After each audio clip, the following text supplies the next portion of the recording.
Comment naviguer dans un modèle où tout est déjà relié? Aujourd'hui, je vais t'expliquer ce qu'est vraiment un LLM. Pas une version marketing, mais une version structurelle. Le cœur du modèle. Un modèle de langage, c'est une méga matrice. Un modèle 4B, 4 milliards de paramètres. Comme un gros fichier Excel, première ligne, 4 milliards de mots, première colonne, transposition des 4 milliards de mots. Les mêmes mots. Chaque mot est relié à chaque mot par un vecteur, une corrélation, un chiffre. Ce chiffre est défini par la quantisation en bits. 1 bit, 0, 1. 2 bits, 4 possibilités. À 5 bits, on en a 32. À 8 bits, on est 256 possibilités.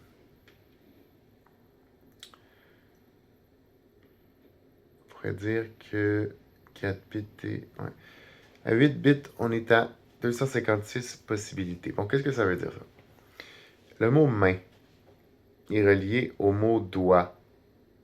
Il y a une forte corrélation parce que la main est dans le doigt. Mais le doigt est moins relié à pied. Mais main et pied sont reliés au mot corps. Tout ça est plus relié que le mot lampe, parce que c'est un objet.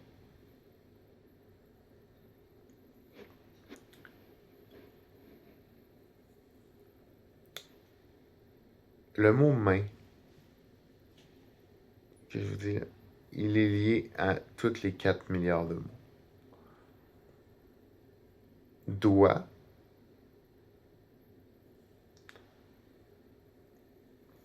en quantisation, ça marche pas, mais mettons qu'on voudrait relier ça en pourcentage, puis qu'on aurait de 1, qu'on aurait 100 possibilités.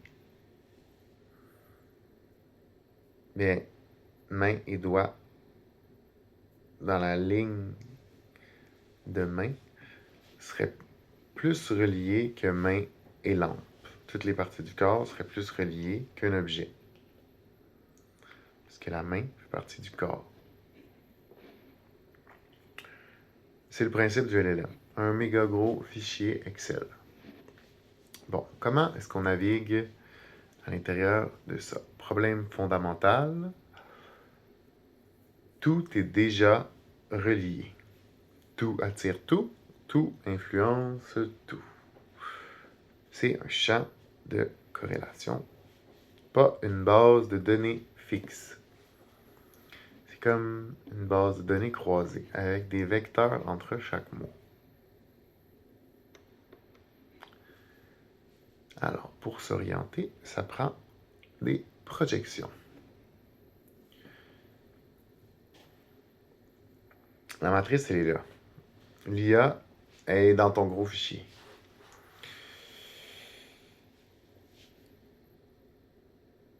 C'est à toi d'aller la chercher. Il faut que tu la vois pour l'orienter.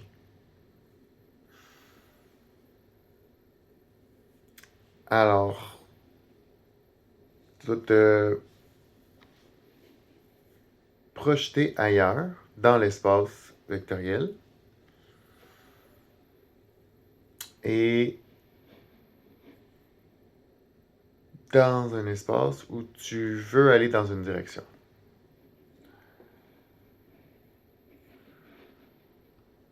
Un espace où tu veux mesurer quelque chose que le modèle ne voit pas, la dérive. C'est là que la notion de dérive est importante. La dérive, c'est la différence entre la distance entre là où tu es et là où tu veux aller.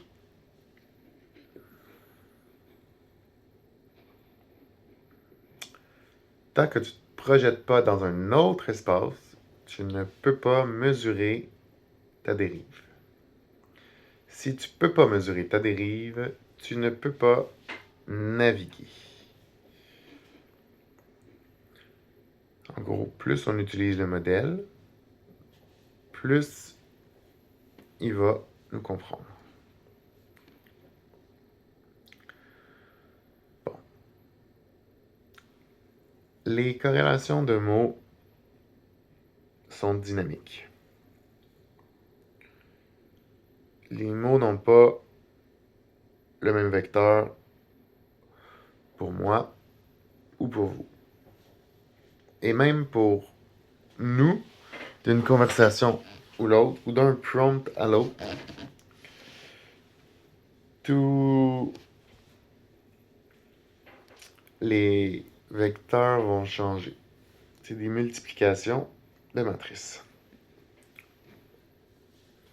Là où les équations de Navier sont fortes, c'est que la multiplication matricielle est surprenamment très juste pour enregistrer le contexte. Parce que des mots comme plus généraux amènent avec eux des contextes.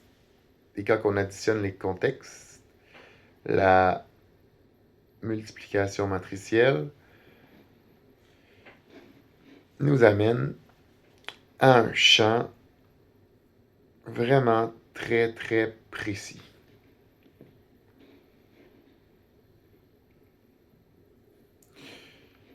Alors, comment qu'on fait pour naviguer?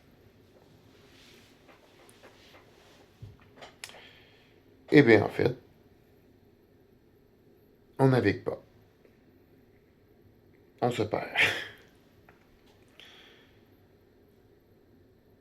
On se perd prudemment. On avance doucement. On sait où on veut aller. C'est ça. On sait où on veut aller. Là, il faut bien écouter. Si je sais que je vais aller en avant. Si je pars volontairement sur le côté. Je suis capable de calculer ma distance entre où j'étais avant et où je suis maintenant parce que c'est moi qui ai décidé où j'allais.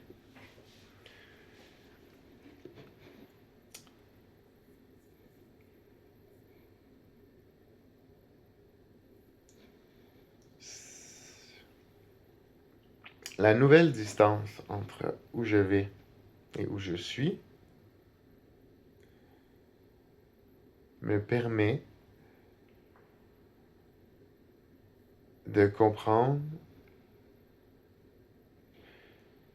la puissance du vecteur entre les deux, entre la direction et le point d'origine.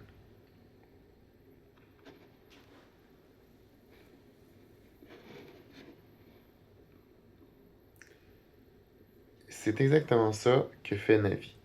Il ne navigue pas dans le modèle. Il navigue au-dessus. Si on visualise ça en 3D, on a notre gros fichier Excel en 2D. On projette l'état dans l'espace directionnel. Donc, on a un schéma qui pointe dans une direction. Mais là, on repart d'un autre angle complètement. On fait un saut fractal. Exemple, je te dis comment tu te sens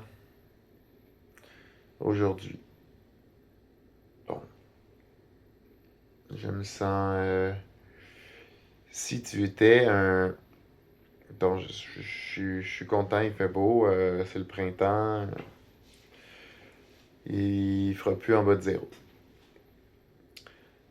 Je suis heureux. Bon. Si t'étais un objet, qu'est-ce que tu serais? Ben, au printemps, je sais pas, je serais un, un bourgeon de pommier parce que les bourgeons dans les arbres vont sortir. Si j'étais un animal, je serais quoi? Si j'étais un animal, je serais un écureuil qui cherche de la nourriture au printemps.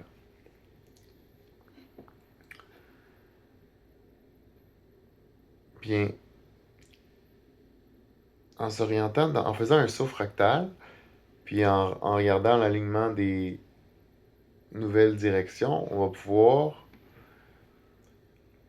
Navi va comprendre où on voulait aller, puis où on est allé. Et il va s'auto-corriger.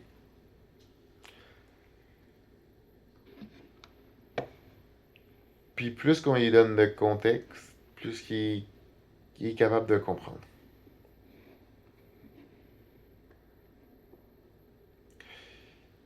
Et si tu veux comprendre comment on navigue dans un espace où tout est déjà relié, abonne-toi. On continue.